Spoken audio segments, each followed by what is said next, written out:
গণতন্ত্র মানেই নির্বাচন। অন্তর্বর্তী সরকারের নির্বাচনী ওয়াদা পেন্ডুলামের মতো দুলছে বলে মন্তব্য করেছেন বিএনপির সিনিয়র যুগ্ম মহাসচিব রুহুল কবির রিজভী। বৃহস্পতিবার সকালে রাজধানীর নয়াপল্টনে বিএনপির কেন্দ্রীয় কার্যালয়ে দলের সাবেক সাংগঠনিক সম্পাদক এম ইলিয়াস আলীর সন্ধানে দেওয়া মাহফিল ও আলোচনা সভায় এ কথা বলেন তিনি। ফ্যাসিবাদের দোসররা এখনও প্রশাসনের মাঝে থাকায় দুর্নীতি থামছে না বলে মন্তব্য করেন রিজভী। আলোচনা সভায় অন্তর্বর্তী সরকারের কাছে বিএনপি নেতাকর্মীদের নামে মিথ্যা মামলা প্রত্যাহারের দাবি এবং রাজনৈতিক হত্যা চিরদিনের মতো বন্ধের আহ্বান জানান বিএনপির এই নেতা।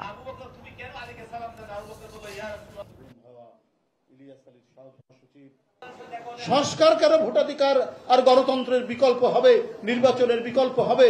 আমরা ভোট নির্বাচন এবং ভোট প্রয়োগের কথা বললে আপনার সরকার আরো কিছু কথা সেগুলোকে বিকল্প এনে দাঁড় করছেন। তো গণতন্ত্র মানেই তো নির্বাচন। সরকারের নির্বাচনী ওয়াদা ডিসেম্বর আর জানুয়ারির মধ্যে এই যে পেন্ডুলামের মতো দোল খাচ্ছে, এটা কেন?